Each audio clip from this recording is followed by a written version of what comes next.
Hola, soy Ana, una contadora dedicada a atender empresas pequeñas y medianas.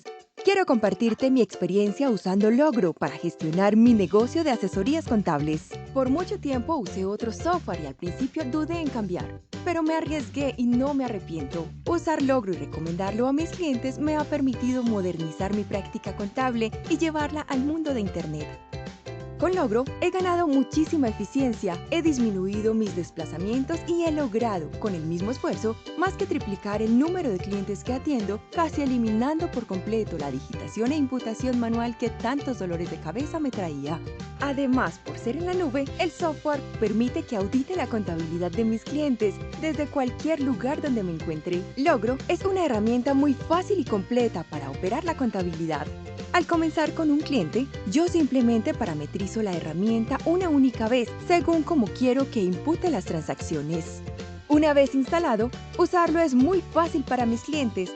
La herramienta es integral y completa, y con ella, mi cliente puede facturar, comprar, gestionar sus inventarios, consultar informes financieros y mucho más.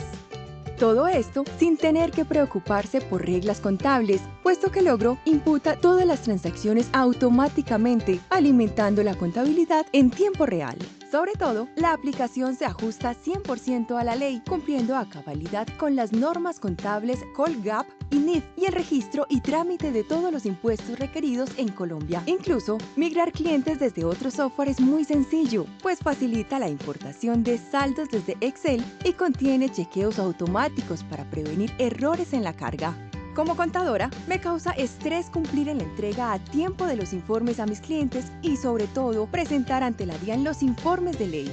Logro facilita mi trabajo, permitiendo la generación automática de certificados y declaraciones tributarias, incluyendo la extracción y generación de los anexos de información exógena. También hace muy sencillos los procesos de cierre mensual y de final de año. Mejor dicho, con Logro estoy a tiempo y prevengo que mi cliente incurra en costosas multas.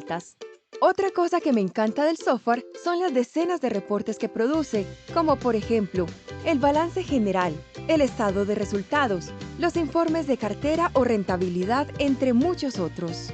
Lo mejor es que todos se encuentran siempre disponibles en la nube para mí y para mi cliente.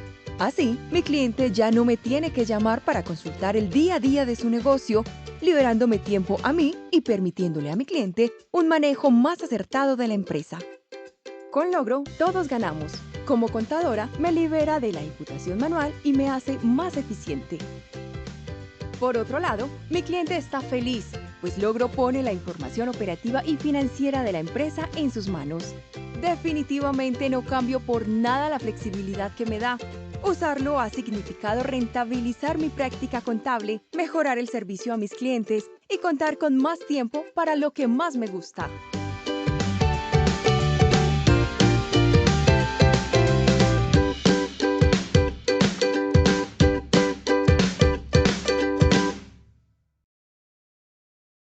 Hola, muy buenos días para todos. Bienvenidos a nuestra charla del día de hoy.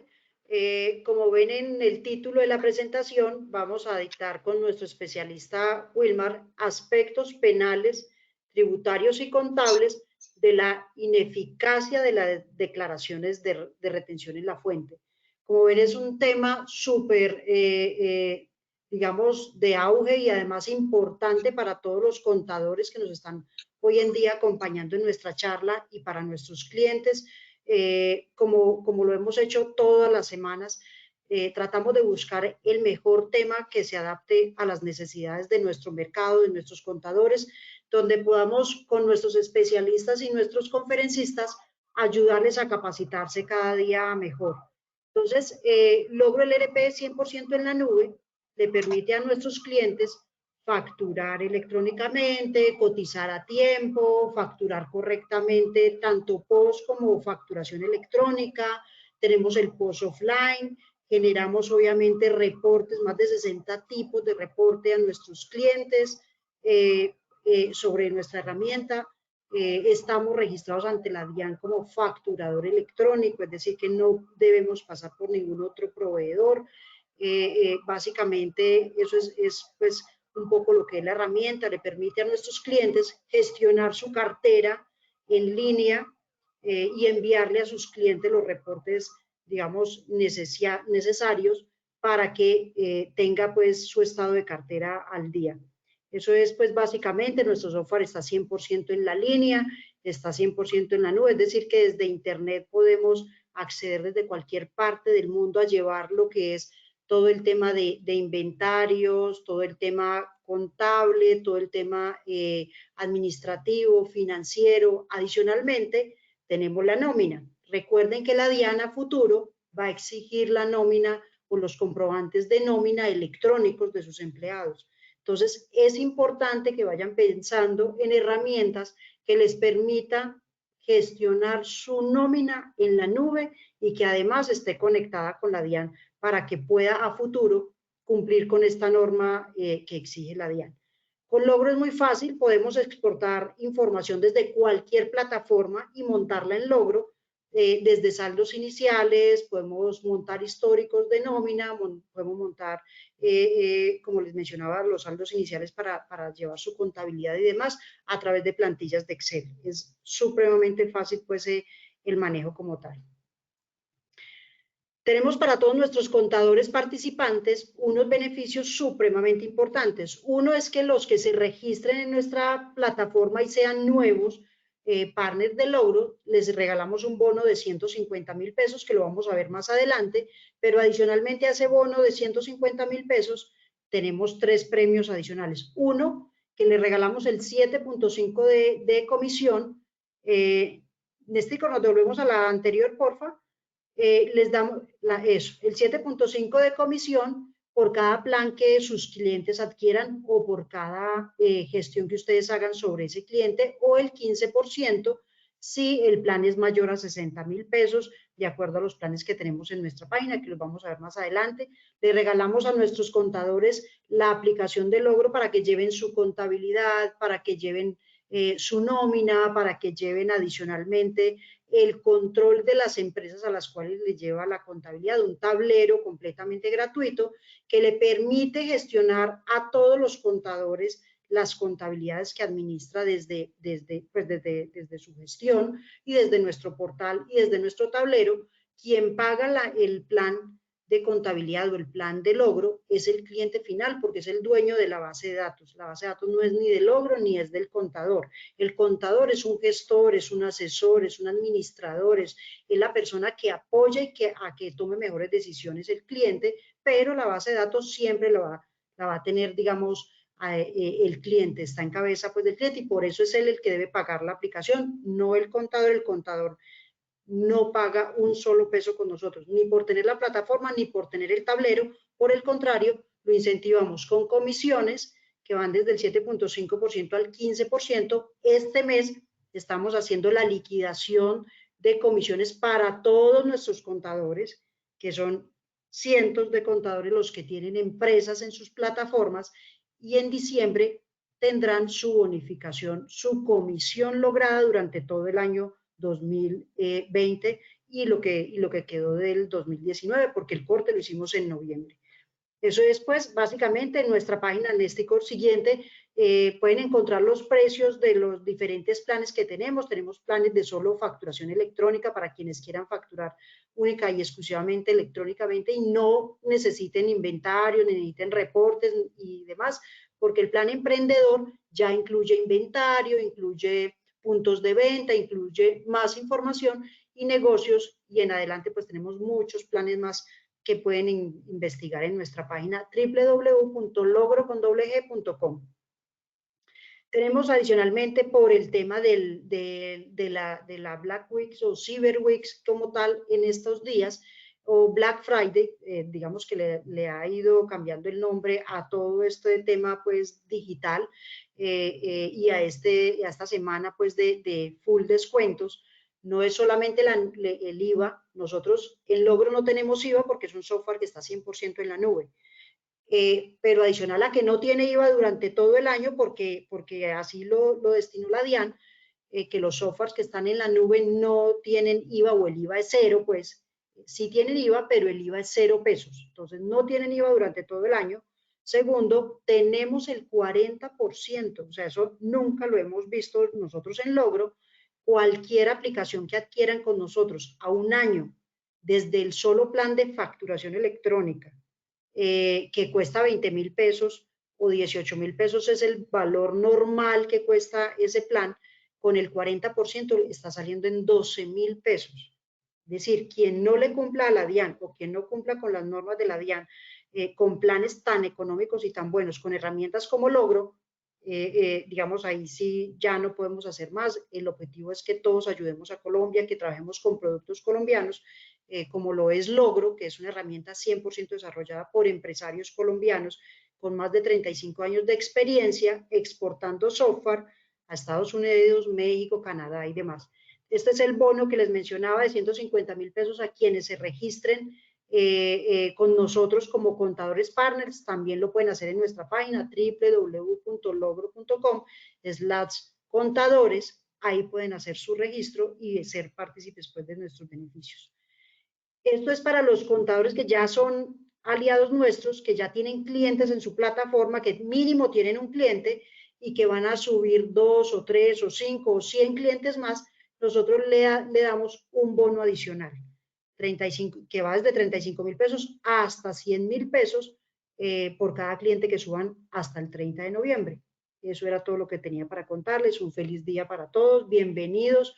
Tomen mucha nota. Todas las preguntas que le tengan que hacer a nuestro querido conferencista Wilmar, que además, como les mencionaba en las charlas anteriores, tiene toda la experiencia del mundo. Él es contador público, especialista en revisoría fiscal, especialista en gestión tributaria, magíster en tributación y política fiscal, fundador y director de Campo Tributario SAS, y adicionalmente está en su último año de Derecho, con lo cual ya se está pues graduando como tal en su carrera adicional como apoyo pues a su gestión que hace todos los días y a su asesoría.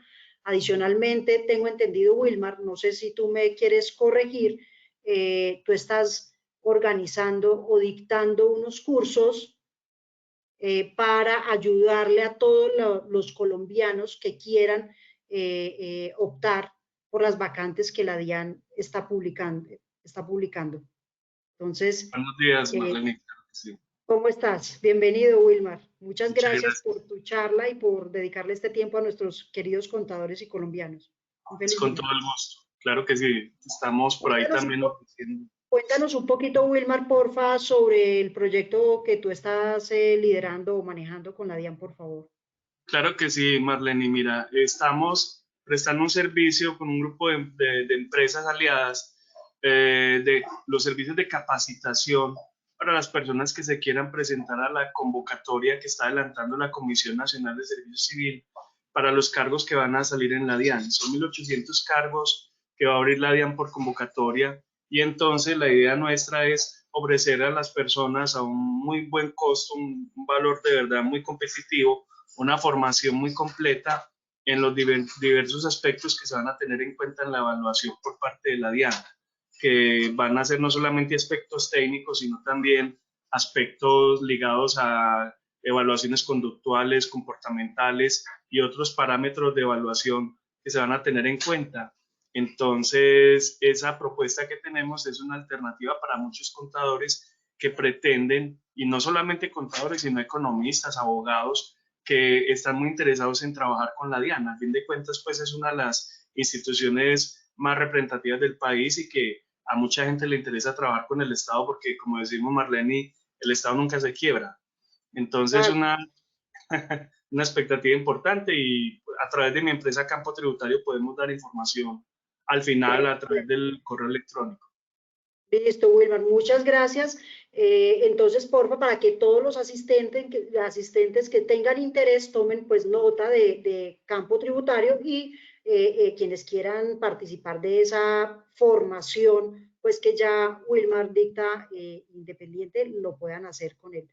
Entonces, bienvenido, un feliz día y te dejo todo el público en tus manos. Un abrazo. Muchas gracias, Marlene. Muchas gracias a Néstor. Entonces vamos a iniciar con la presentación.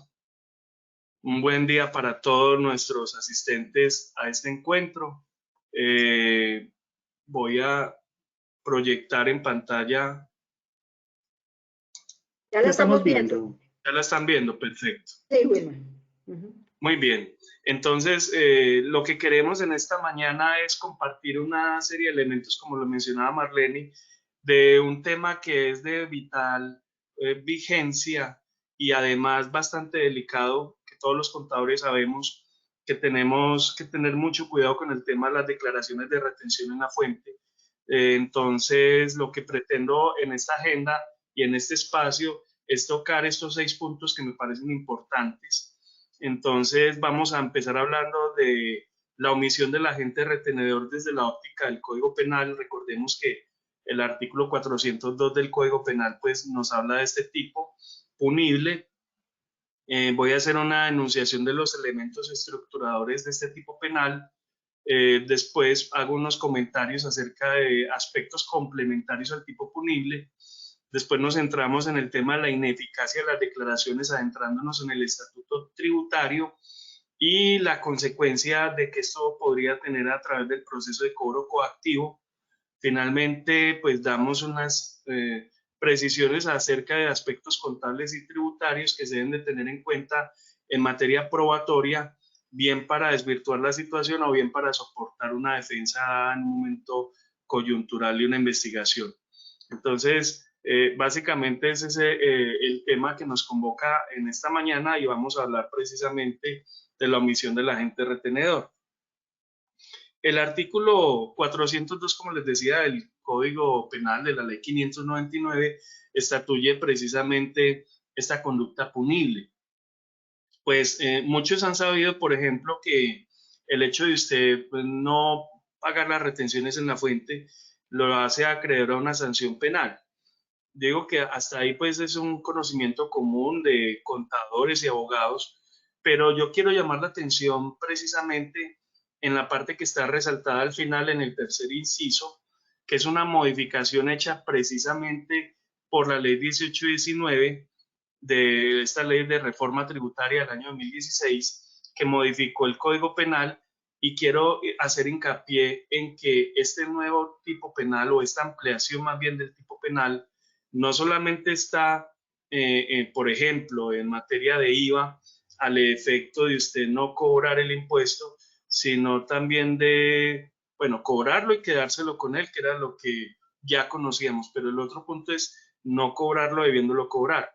Esto como un comentario adicional al tema de las retenciones en la fuente, porque está dentro del mismo artículo de la omisión del agente retenedor. Esto para que lo tengamos presente, porque si bien es cierto que esta charla está enfocada pues a la retención en la fuente, no podemos dejar de lado este gravísimo cambio, porque realmente mucha gente todavía no ha sido consciente de este cambio. El hecho de que usted tenga que cobrar el IVA y no lo cobre por alguna razón, pues ya está incurriendo en ese tipo penal también.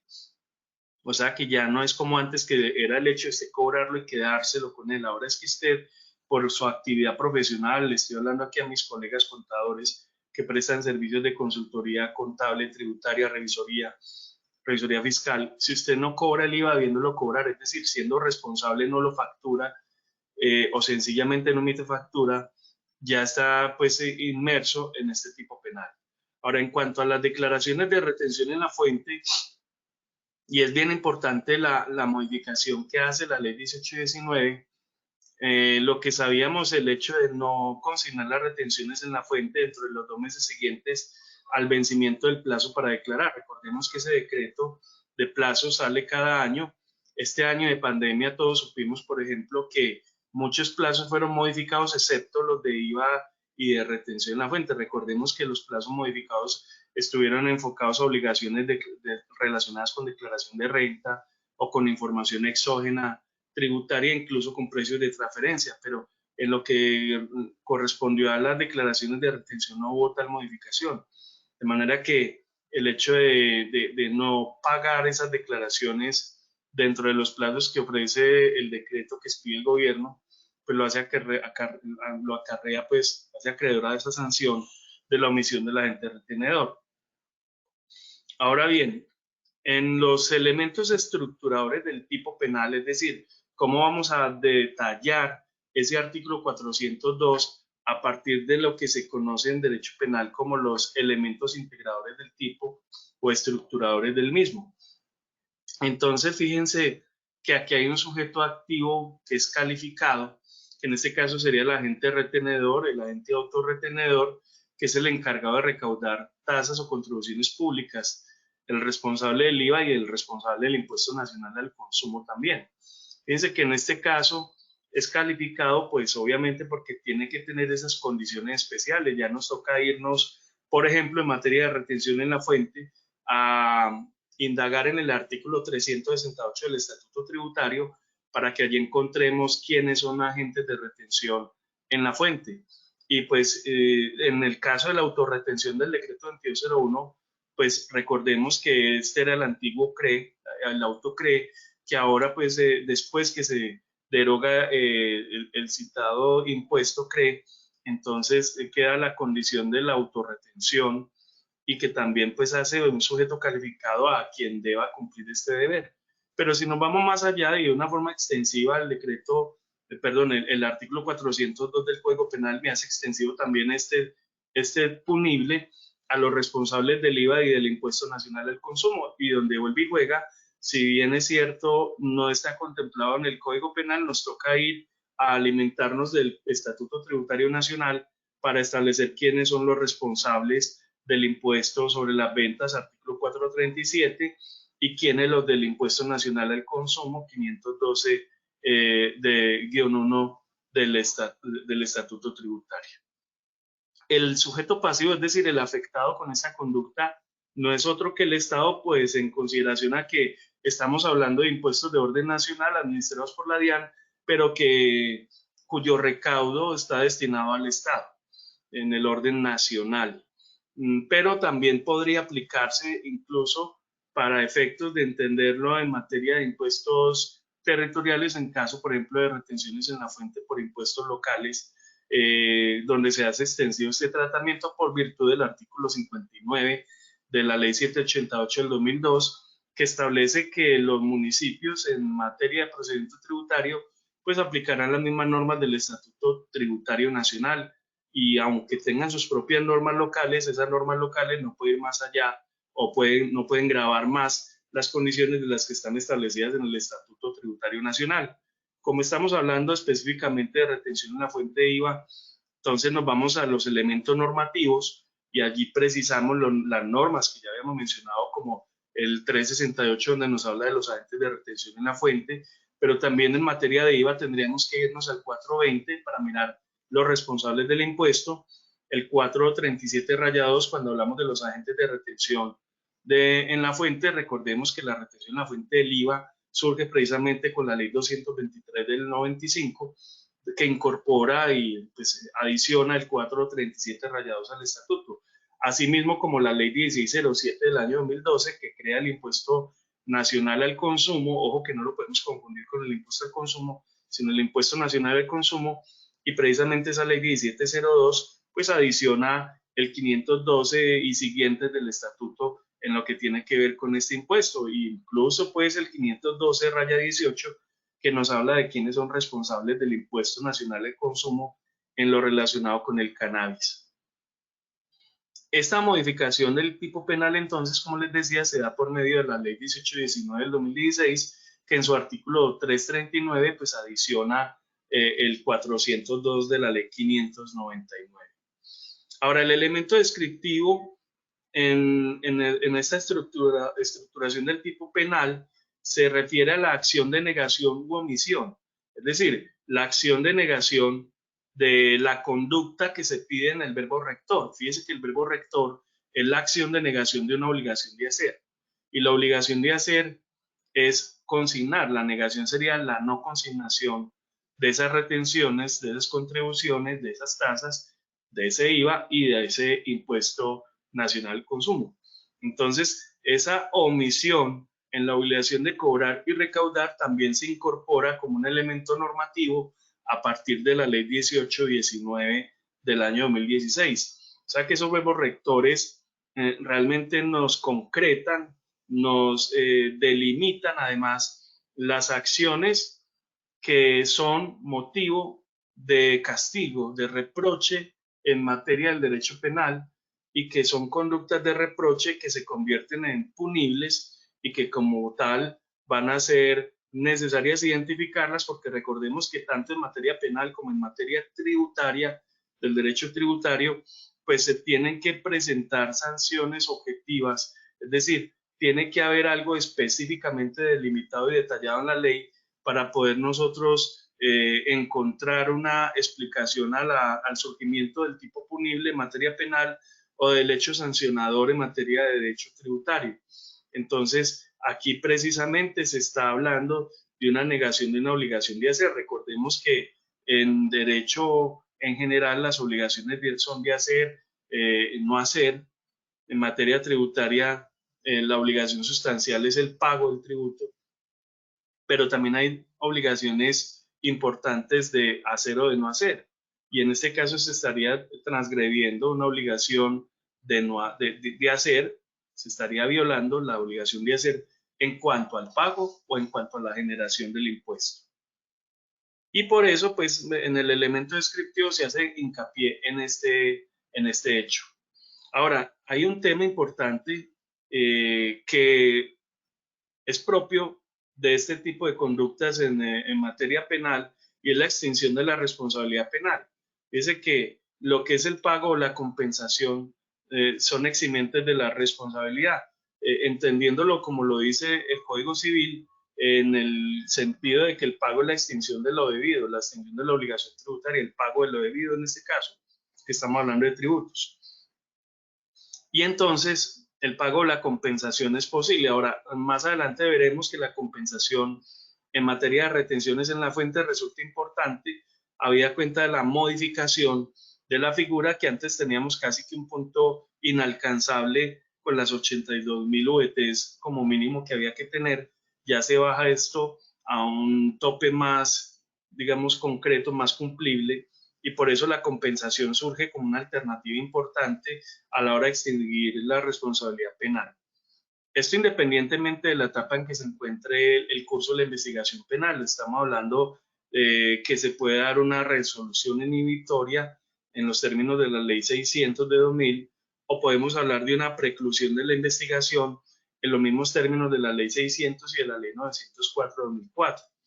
O podemos hablar incluso de la etapa que puede llevar a una cesación de procedimiento en términos de Ley 600 del año 2000. De manera pues que esto es un aspecto importante a tener en cuenta, lo cual no quiere decir que los imputados, los responsables con la conducta, pues sean objeto de, digamos, de persecución, incluso de privación de la libertad, pero encuentran en el pago o la compensación una extinción de la misma, de esa misma responsabilidad penal, y que es bien importante.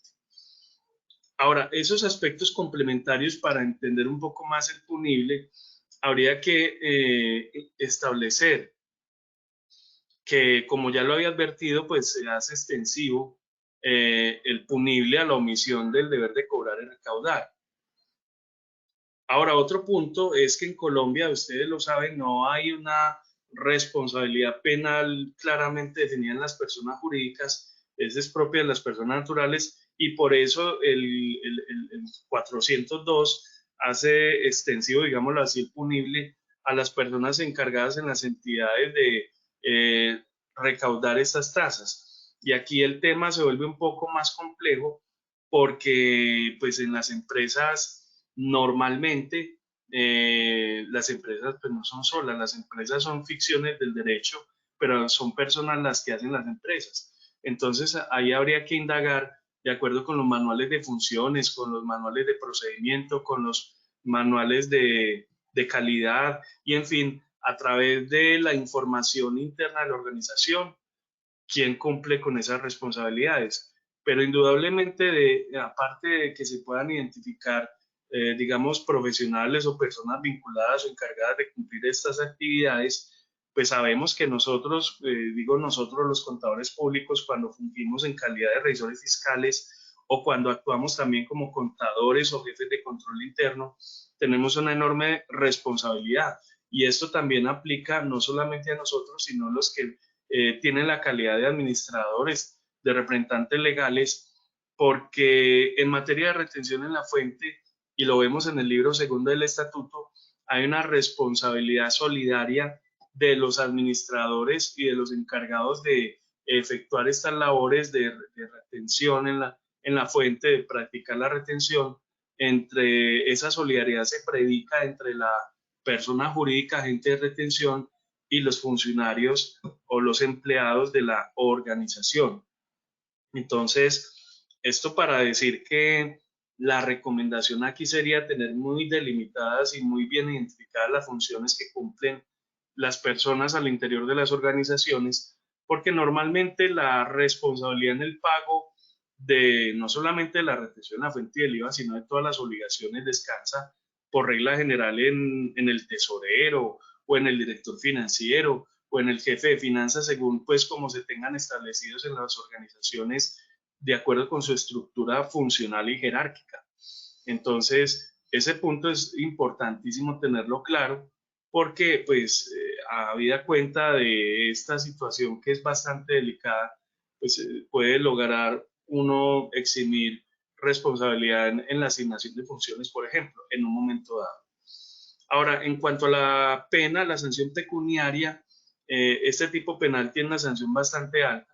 El techo, digamos, el techo límite son 1.020.000 VTs. Para este año estamos hablando de 36.319 millones de pesos, 140.000 pesos. Es decir, realmente no hay un techo límite inferior, con lo cual pues estaríamos hablando que cualquier monto inferior hacia adelante genera el tipo punible, y por eso pues no nos podemos confiar en algunas organizaciones que dicen, no, pues que mis retenciones son bajas, son muy pocas o son reducidas, porque la norma pues no está estableciendo, no está definiendo, como si lo hace, por ejemplo, en el tipo penal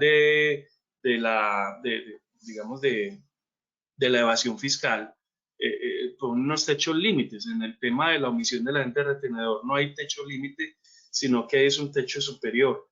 Eso implica necesariamente tener mucho cuidado, porque no tenerlo implica que cualquier empresa, cualquier organización, cualquier agente de retención, en cualquier momento dado que incumpla con este deber, pues se va a ver inmerso en este punible.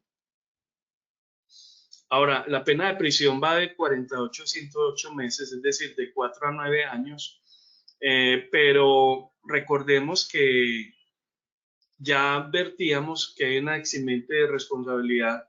Inmediatamente se logre el pago total de acuerdo como lo establece el Código Civil, saldar el saldo insoluto de la obligación, pues inmediatamente pues, se otorga la libertad de los implicados, y esto pues es importante también tenerlo presente, que no solamente, insisto, se refiere al IVA, sino también a la retención en la fuente y al impuesto nacional al consumo, y aquí habla pues del tipo punible de otras contribuciones y otros pagos que van directamente al Estado, o sea que ahí, como ya lo advertíamos hace un momento, pues también se hace extensivo a los impuestos que van con destino a las entidades territoriales, es decir, municipales o departamentales. Bueno, en cuanto a la ineficacia de las declaraciones de retención en la fuente, es un aspecto que va conexo, va ligado con lo que estamos hablando, y es precisamente el concepto de la ineficacia planteada como tal en el artículo 580-1 del Estatuto Tributario. Como decíamos, la ineficacia es un concepto realmente bastante ambiguo, es un vocablo que admite varias consideraciones y no hay una definición completa, digámoslo así, en el derecho sobre la ineficacia, pero siempre se está relacionando con la falta de elementos de validez de un acto o negocio jurídico. Entonces, en materia de retención en la fuente se establece, y de acuerdo como lo determina el mismo 580-1, es precisamente el hecho de presentar las declaraciones sin el pago total. Entonces, esto implica que allí se produce la ineficacia de dicha declaración, pero recordemos que la ineficacia no requiere de un acto administrativo que así lo declare. O sea, no hace falta un pronunciamiento de la autoridad, en este caso la autoridad tributaria, para determinar que existe o se dio o se presentó una ineficacia en una declaración de retención. No tiene pues que la DIAN emitir un acto administrativo para indicar que se incurrió en el hecho. Y entonces eso pues aún así es mucho más delicado porque queda la situación a la expectativa de que el mismo agente de retención sea precavido y además identifique el hecho para poder dar lugar a la corrección de la situación. El hecho de que se dé por no presentada es diferente a que surta la ineficacia. Y lo digo porque sabemos que en materia tributaria hay declaraciones que se dan por no presentadas, que están planteados los casos en el 580, por ejemplo, cuando se presenten en los lugares que no corresponde o cuando sea firmada por quienes no deban ser o falte la firma de quienes deben de firmar. Pero fíjense que incluso esa sanción es admisible en la medida en que pues, se requerirá un acto declarativo que así lo interprete y que así lo determine por parte de la DIAN, de acuerdo pues con esta ley 962 de 2005. Pero al mismo tiempo es permisible allí reducir la sanción que plantea la norma a un 2%, por ejemplo, cuando se trata del literal del 580, es decir, la falta de firma de quienes deban de firmar. Eso por un lado es diferente a la ineficacia, porque es que en la ineficacia estamos ante un escenario, una institución jurídica que plantea que el hecho no se dio. Jurídicamente no se dio, así usted haya presentado la declaración de retención, pues jurídicamente ese hecho no se reconoce como tal y no se requiere, insisto, de un acto administrativo de la autoridad competente para indicar que eso no ocurrió, sencillamente no fue. Entonces, en este escenario estaríamos frente a una circunstancia bastante gravosa, habida cuenta de que el hecho de que se considere que no se dio el hecho jurídicamente implicaría que pues tendríamos en escenario sancionatorio dos figuras de entrada, ¿no es cierto? Sería la extemporaneidad y los intereses de mora. Ahora bien, la norma nos está dando, en el caso de la retención en la fuente, una gabela de los 2 meses, así como lo hace el mismo Código Penal, para que se configure la ineficacia. Es decir, usted puede presentar tenía vencimiento del plazo para declarar su retención en la fuente el 15 de mayo, por decir algo, del año 2020, su declaración de retención de abril, pues la ley le está dando un plazo de 2 meses, es decir, hasta el 15 de julio podría usted pagar sin que constituya ineficacia, pero después del 15 de julio, al constituirse la ineficacia, pues usted tendrá que liquidar no solamente la extemporaneidad como tal, sino también los intereses de mora que acarrea el incumplimiento del pago de esa retención. Entonces es bastante importante porque esto es un taxímetro, por así decirlo, que el tiempo, mientras más se alargue el tiempo en que usted debe haber cumplido y el plazo inicial, pues va a ser mayor, obviamente, y se va a encarecer la sanción a que dé lugar. Entonces el tema realmente es complejo y es delicado. Ahora, en esa ineficacia, pues hay una situación que puede ser, digamos, plausible y eximente de responsabilidad, y es el caso, como les decía hace un momento, de cuando usted tiene un saldo a favor, y ese saldo a favor obviamente debe surgir antes, de manera previa a la ocurrencia de la ineficacia o de la posible ineficacia. En este caso, debe ser anterior el saldo a favor al hecho que podría dar lugar a la ineficacia, es decir, al cumplimiento de la responsabilidad de declarar y pagar. Me explico. Usted con un saldo a favor en renta del impuesto por el año fiscal de 2019, usted podría tranquilamente cubrir sus obligaciones en materia de retención en la fuente que surjan con posterioridad al momento en que se dio el saldo a favor. Ahora, el saldo a favor se origina precisamente al 31 de diciembre del año inmediatamente anterior. Entonces, usted ahí nace, digámoslo así, el derecho de tener usted el derecho a solicitar el saldo a favor, pero obviamente usted tiene que presentar esa declaración de renta para poder que constituya realmente el surgimiento del derecho definitivo suyo a reclamar ese saldo a favor. Entonces, usted podrá, por ejemplo, si presentó su declaración de renta del año 2019 en abril de 2020, usted tranquilamente podría decir, mire, entonces mi retención en la fuente del mes de mayo, que es posterior a abril, pues lo puedo compensar con ese saldo a favor del año inmediatamente anterior. ¿Qué le está pidiendo la norma para que eso sea así y que no constituya ineficacia? Que ese saldo a favor, pues por lo menos cubra el doble del valor de las retenciones que usted pretende compensar. Es decir, si sus retenciones en la fuente, por decir algo, están por un monto de 20 millones de pesos, pues lo que pide la ley es que ese saldo a favor sea por lo menos de 40 millones. Pero lo que no podría hacer usted sería lo contrario, es decir, con unas retenciones por 40 millones pretender que con un saldo a favor de 20 las pueda compensar, porque la ley no le va a permitir definitivamente esa opción.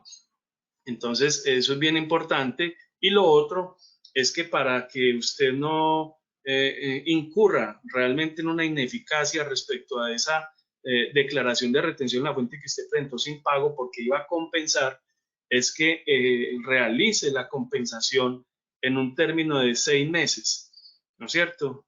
Entonces, bien importante a partir del vencimiento del plazo para declarar, en el caso de la retención en la fuente, pues usted tiene 6 meses para hacer la compensación con el saldo a favor que había surgido previamente en el ejemplo de la declaración de renta del año 2019 que usted presentó en abril del año 2020. Entonces tiene 6 meses para efectos de solicitar la compensación del saldo a favor. Y recordemos que pues ahí nos vamos al 850 y siguientes. Usted tiene que tener claro que hay unos términos que corren y pues cuando usted hace la solicitud de devolución o de compensación, en este caso de compensación, pues la autoridad tributaria dispone de 50 días para hacer la compensación y cuando la norma nos habla de días, si no hace alusión a días calendarios, entenderán que son días hábiles. O sea, son 50 días hábiles que en la práctica se pueden convertir en 3 meses o un poquito más para que usted tenga claro que es el plazo o el término que tiene la DIAN para proferir la resolución, el acto administrativo que acepta la compensación.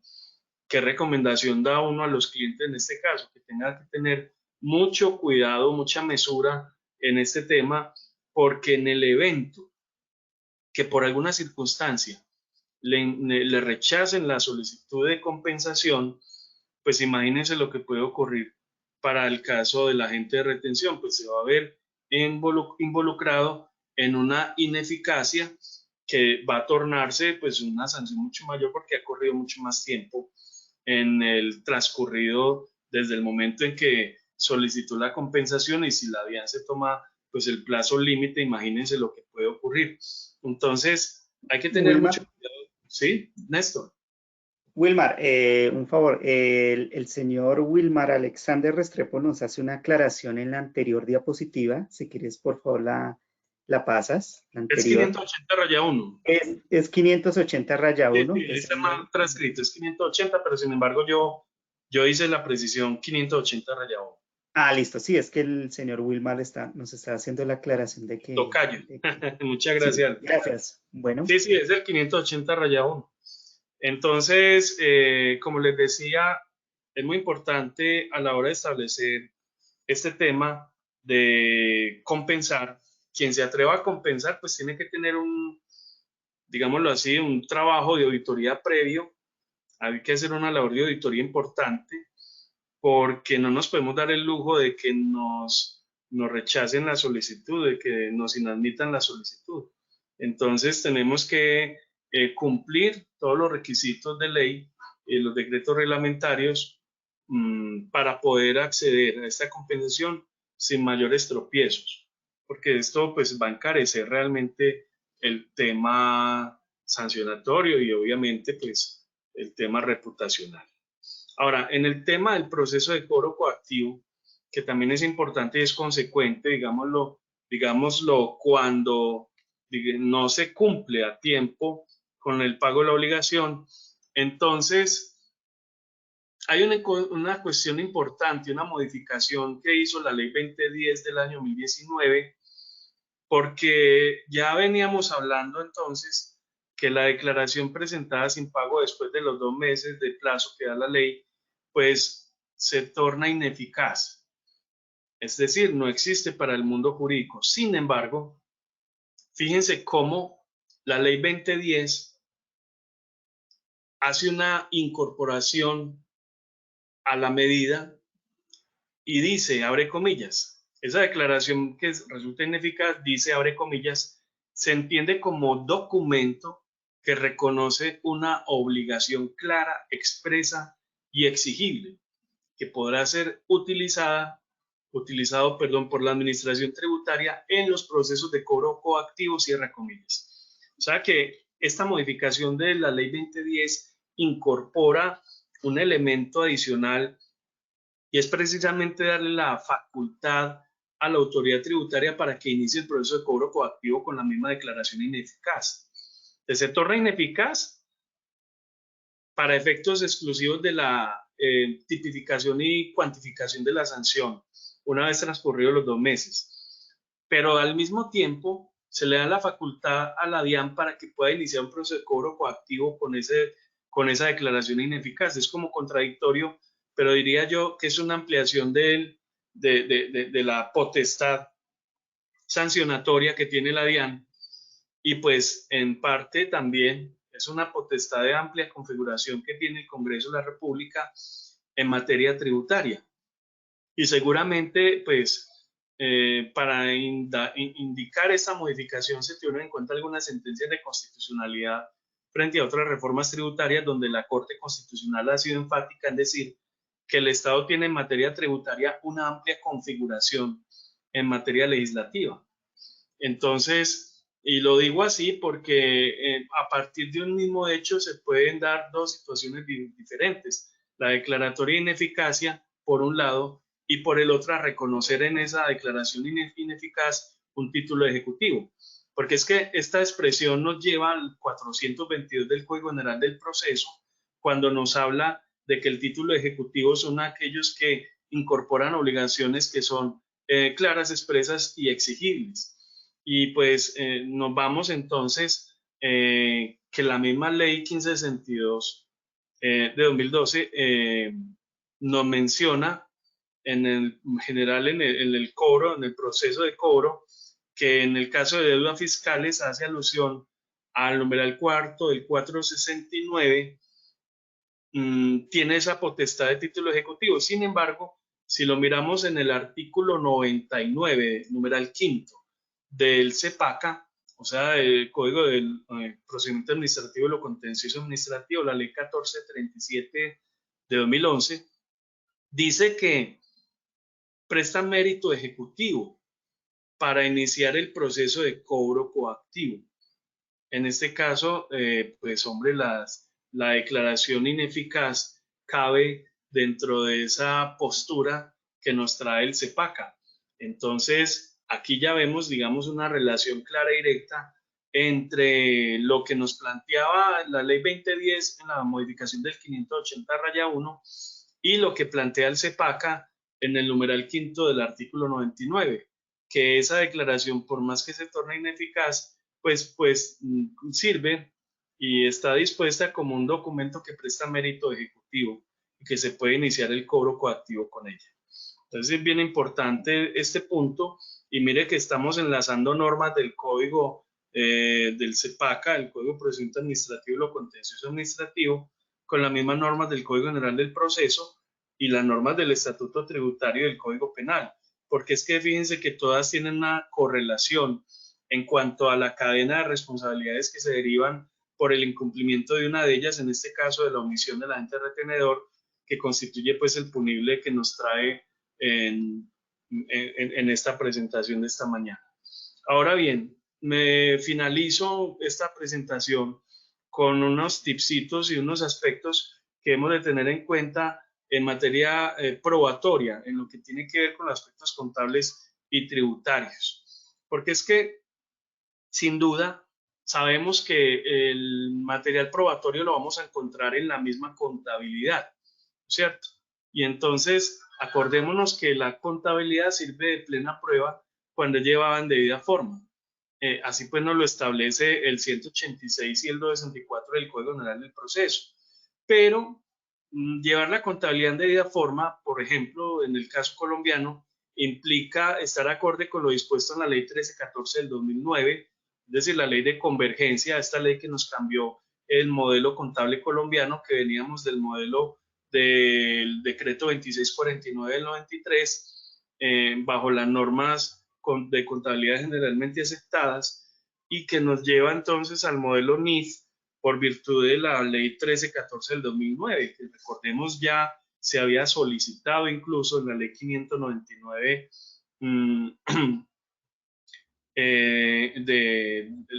la ley 527 del año 1999, se había solicitado que Colombia convertiera hacia las normas internacionales de contabilidad, la ley digamos, de lo que llamamos acá de quiebras, ¿no es cierto?, que fue modificado precisamente en la ley 1116, perdón, de 2006, que también allí se solicita que Colombia se adecue hacia las normas internacionales de contabilidad, y que 10 años después entonces de la ley 527 llega con la ley 1314 del 2009, y que ya pues en Colombia está, digamos, incorporado todo el tema reglamentario a partir del año 2015 con el decreto 2420 y las actualizaciones que ha tenido, ¿no es cierto?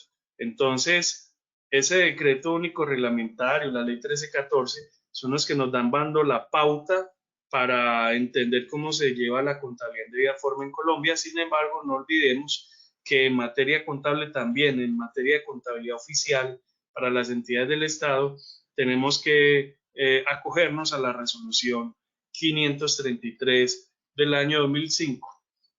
Y si estamos hablando de empresas que están en periodo de liquidación, pues que entienden que no aplican el principio de negocio en marcha, entonces tendrán que aplicar el decreto 2101, que es una extensión, digámoslo así, del decreto 2420 del 2015.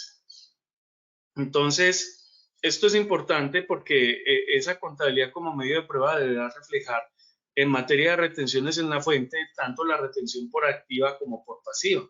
Y cuando hablamos de retención por activa, es decir, cuando yo actúo como agente de retención en la fuente o autorretenedor, que es donde está realmente la situación que pueda dar lugar al tipo punible. Y cuando estoy hablando de la retención en la fuente por pasiva, me refiero a la retención en la fuente en la que yo soy sujeto retenido, y que de todas formas va a ser importante porque me va a reflejar un menor valor de mi impuesto de renta, y que por tanto también debo de estar muy atento con solicitar ese saldo a favor si da lugar en debida forma. Los soportes en materia contable entonces son documentos probatorios que dan cuenta de la existencia, bien sea la retención en la fuente por activo o por pasivo, que se deben conservar por un término de 5 años, y así pues nos lo dice el 632 del Estatuto Tributario.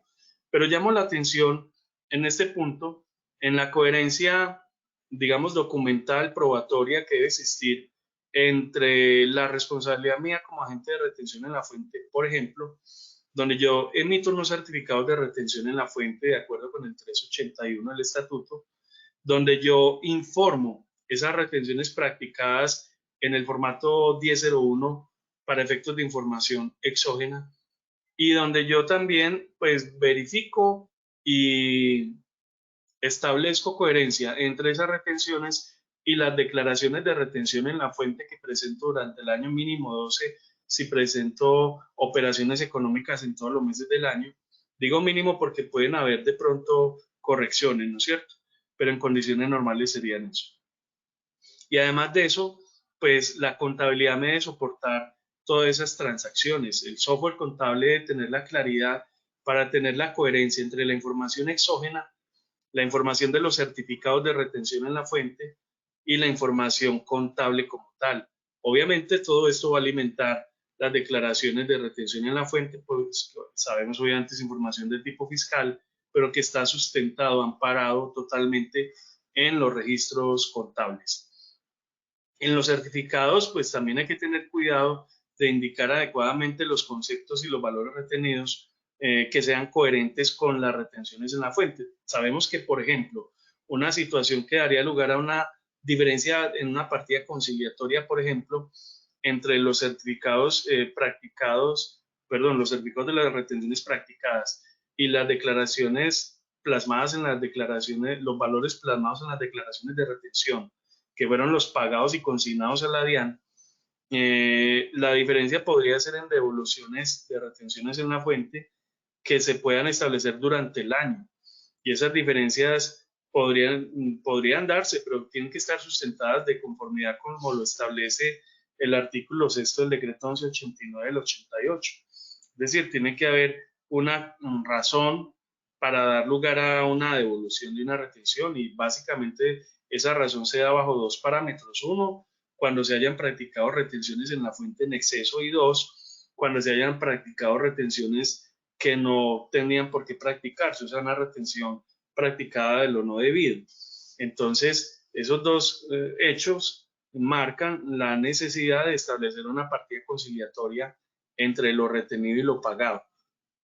Pero más aún, pues debería ser coherente el pago con la retención y yo voy con una tesis adicional que tal vez, bueno, antes de ir a la última slide, quiero señalar una tesis que defiendo en mis cursos de retención en la fuente y en general en mis conferencias, y es que para mí, en el caso puntual y después de hacer un análisis hermenéutico de toda la normativa, la ineficacia no solamente implica el hecho de que usted presentó una declaración por 10 pesos y pagó 5. Esa es clara y esa es evidente y esa es la que nos señala en el estado de cuenta de la DIAN cuando aparece que usted como agente de retención dice tener un saldo en exceso y no le aparece la declaración porque es ineficaz. Eso es lo habitual, eso es lo cotidiano, lo usual, pero fíjense que también pueden haber otras circunstancias que también se puedan llamar ineficacia o que puedan dar lugar al surgimiento de la ineficacia como institución jurídica en esta materia.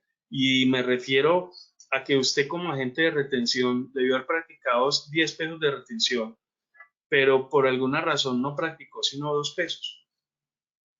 Entonces, fíjese que después de una investigación de la DIAN, por ejemplo, ella podría determinar que se constituye allí una ineficacia, porque usted no pagó la retención que debió haber pagado. Y mucha gente desconoce esta situación o hace caso omiso de ella. Entonces, es importantísimo y por eso hago un llamado, pues siempre que toco esos temas, a tener una revisión, un control de auditoría muy eficiente sobre las situaciones que pudiendo dar lugar a retención en la fuente, pues dieron finalmente al traste con que no se hizo. Es decir, por ejemplo, en una retención por rentas de trabajo. En ese punto, yo le sugiero mucho a los clientes y a las personas que me consultan en general que usted debería tener un formato para validar el cumplimiento de esta obligación. Es decir, un formato que le permita a usted tener la tranquilidad de que en el pago que usted le hizo a una persona natural, bien sea que esté vinculada laboralmente o que no esté vinculada laboralmente, pero que al fin de cuentas tendría que estar sometida a una retención en la fuente por concepto de rentas de trabajo, pues si no da lugar a la aplicación que haya, digamos, esa constancia escrita, esa prueba documental de que efectivamente no dio lugar a practicar la retención. ¿Por qué? Porque la memoria es traicionera, la memoria suele fallarnos en algún momento y más con los años.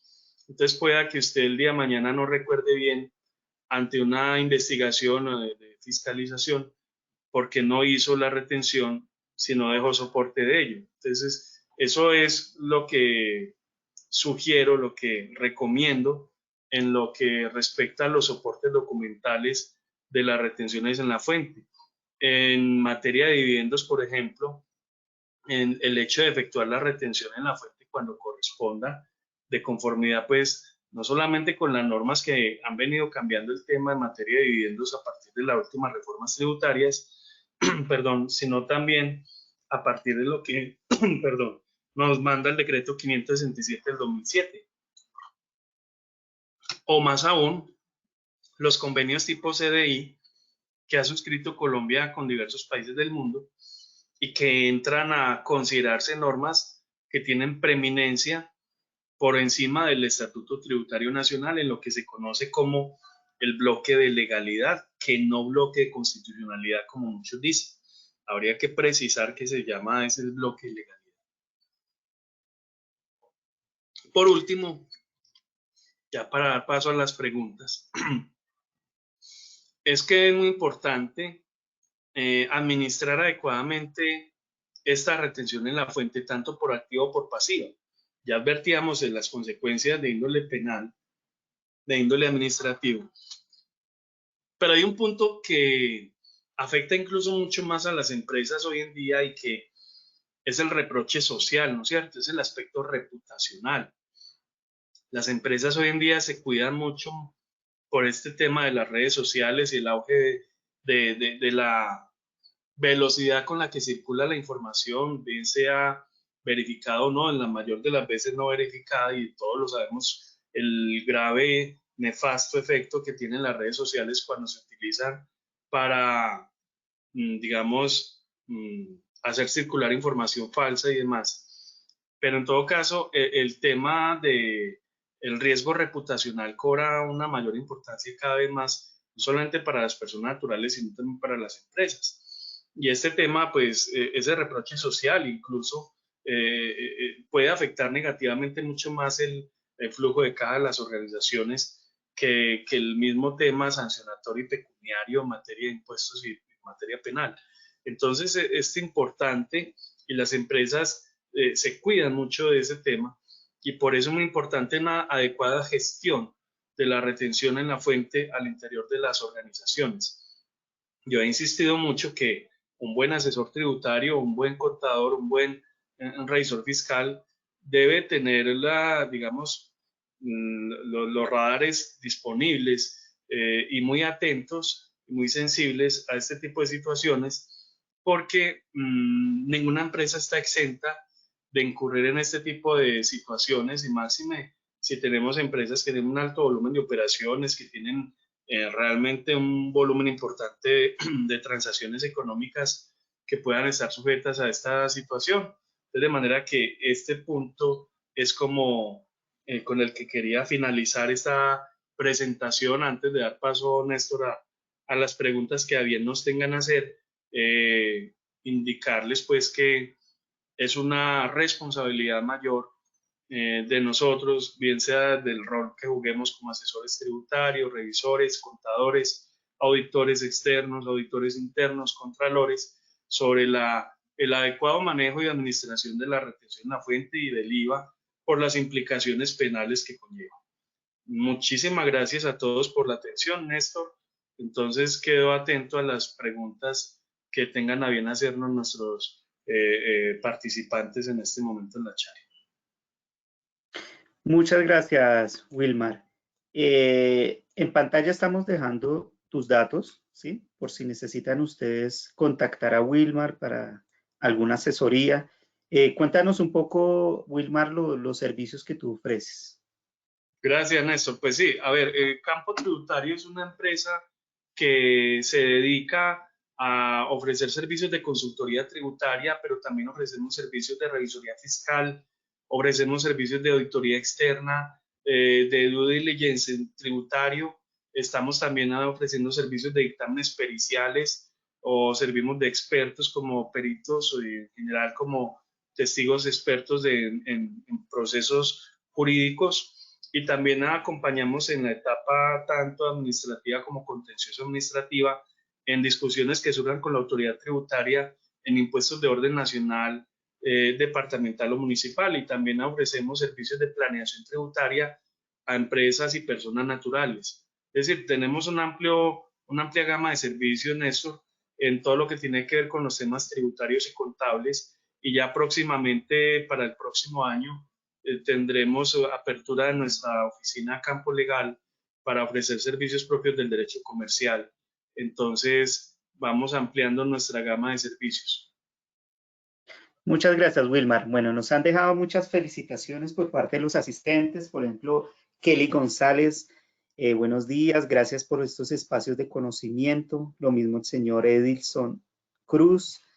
Y nos hacen las siguientes preguntas. Antes de iniciar con las preguntas, queremos invitar a los asistentes a nuestro próximo webinar. Va a ser mañana, ¿sí? Mañana jueves 26 de noviembre.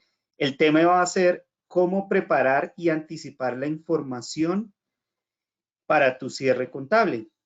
Entonces, no se les olvide inscribirse a través de la página de Logro. Les comparto aquí mi pantalla. Ingresan a la página de www.logro.com. En la pestaña de ver más, ahí van a encontrar los seminarios virtuales y les va a aparecer para que se inscriban como tal. Simplemente les dice me interesa y pueden participar al seminario del día de mañana. Bueno, no se les olvide también seguirnos en las redes sociales. Ahí también van a encontrar información y videos como tal de los seminarios para que lo puedan otra vez visualizar. Bueno, Wilmar, nos dejaron la siguiente pregunta. Gilberto Valle dice, buenos días, mi pregunta es si los responsables de IVA deben hacer en sus asientos contables la autorretención.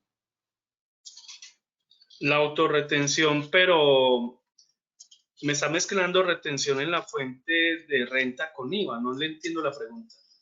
Sí, no sé si es la autorretención especial por renta, que es antiguo CRED, de pronto Gilberto Valle, creo que eso es lo que está mencionando, que si se tiene que hacer documento por documento o si se tiene que causar manualmente. Bueno, pues, eso... Habría que precisarlo, pero digamos que la autorretención, la norma lo que indica es que usted la practique, ¿cierto? Y la cause, no necesariamente retención por retención. Algunas empresas, la mayoría que yo he visto, hacen una autorretención en un solo registro, pues dejando obviamente su papel de trabajo de los valores de los ingresos brutos que dieron lugar a la aplicación de la autorretención. Pero no se relaciona esa autorretención con el IVA, no sé, por eso quería que si está la persona nos precise la pregunta. Listo. Bueno, Daniela Moreno dice, ¿puedes hablarnos un poquito más del artículo 512-18, el que menciona de cannabis, por favor? Lo que pasa es que con el tema del cannabis en la ley 1819, sabemos que lo que pretendió el legislador fue ampliar, digamos, la posibilidad de explotación del cannabis en Colombia. Entonces surge la figura del responsable en materia de cannabis como aquel que se encarga de elaborar la producción a nivel nacional y en ese sentido pues tendrá que recaudar el impuesto nacional al consumo por las operaciones de venta de esos productos medicinales que surgen del cannabis. Entonces se le asigna una responsabilidad directamente por ese impuesto, puesto que no se había estipulado antes. Recordemos que la ley 1819, entonces la que permite la creación del impuesto nacional al consumo en el tema del cannabis, pero es exclusivamente para como responsable la empresa que se constituya en Colombia, que tiene como función la de efectuar todo el proceso productivo. Entonces, básicamente son ellos los que tienen esa responsabilidad. No, digámoslo así, no opera allí la figura de la autorretención, ni tampoco opera la figura de la retención en la fuente del cannabis tal y como lo conocemos en materia de IVA con el 437 rayados. Es exclusivamente en cabeza del productor. Muchas gracias, Wilmar. Nos pregunta Wilmar Alexander Restrepo, dice, dentro de las facultades de la DIAN para fiscalizar la presentación oportuna de una declaración está dado en 5 años, pero para hacer efectivo el cobro del pago de un impuesto, en este caso la retención en la fuente, ¿cuánto tiempo tiene la DIAN para hacer el cobro desde la vía penal? El que pasa es que en materia penal el término es mucho más amplio. Estamos hablando de 20 años realmente. Mire que se cuadruplica el plazo inicial. Pero también es claro que normalmente la fiscalía inicia la investigación, en este caso por remisión de la misma DIAN. Es decir, la fiscalía debería y podría hacerlo, pero normalmente no lo hace, de iniciar una investigación penal, ellos inician la noticia criminis, como lo llamamos en derecho penal, únicamente cuando la DIAN hace advertencia de la situación. Se supone que lo podría hacer directamente, pero recuerden que las facultades amplias que le han dado a la Fiscalía apenas se las dieron en cuanto a presupuesto y recursos en la ley 1943, que pues, obviamente fue declarada inexequible, pero que se replica en la ley 2010. Acá vamos a llegar en un momento donde la Fiscalía podría iniciar de oficio esa investigación criminal sin que medie la DIAN, pero ahora lo que vemos es la DIAN como, digámoslo así, el impulsor de esa investigación criminal mediante la remisión o compulsión de la información del expediente del omiso, en este caso del omiso en materia de retención en la fuente. Pero son dos plazos diferentes y obviamente recordemos a mi tocayo Wilmar y a los demás que en el proceso administrativo la DIAN tiene también las facultades de alargar los términos, por ejemplo, con un mandamiento de pago. Recordemos que el mandamiento de pago interrumpe el término de la prescripción de la obligación tributaria y en ese caso, pues, esos 5 años se podrían convertir en otros 5 si es que lo hace al final, porque recordemos que son amplias facultades las que le dan a la DIAN y el mandamiento de pago es el acto administrativo por excelencia que interrumpe los términos de la prescripción y pues vuelve y empieza el taxímetro, como decimos popularmente. Muchas gracias, Wilmar. Vamos a hacer las últimas 2 preguntas, ya que nuestro panelista tiene compromisos, ¿sí?, en otra reunión. Entonces, nos pregunta Jairo Orlando Pardo, dice, una empresa presentó la retención en la fuente en octubre de 2015 por 10 millones. En noviembre de 2015, la pagó un día tarde, o sea, el 14 de noviembre de 2015. Ya pasaron 5 años y al calcular las sanciones da un valor absurdamente costoso. ¿Cuál es su sugerencia en este caso? Pero ¿por qué 5 años? No me perdí ahí en el tema del ejercicio.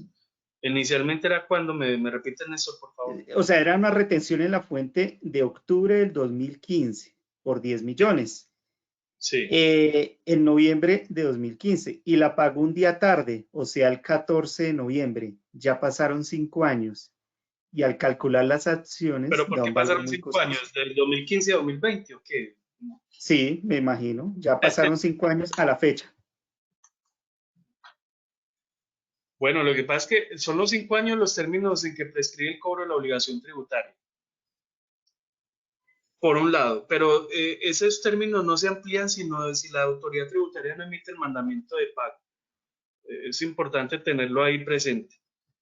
Pero el hecho de no haberlo presentado y haber dejado pasar esos 5 años, obviamente lo que él plantea es un monto muy alto porque la ineficacia hace que la declaración no surta ningún efecto.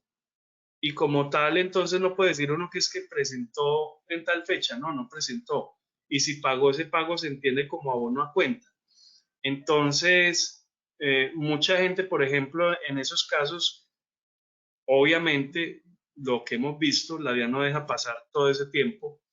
Y lo que hemos visto recientemente es que la DIAN está pidiendo que se pongan al día con ineficacias que no cumplen los 5 años siquiera. Estamos hablando de 2 años, 3 años en algunos casos. Pero el ejemplo académico que pone el compañero, la persona que está ahí, pues habría que decir que siempre y cuando no ocurra la prescripción, pues se debe.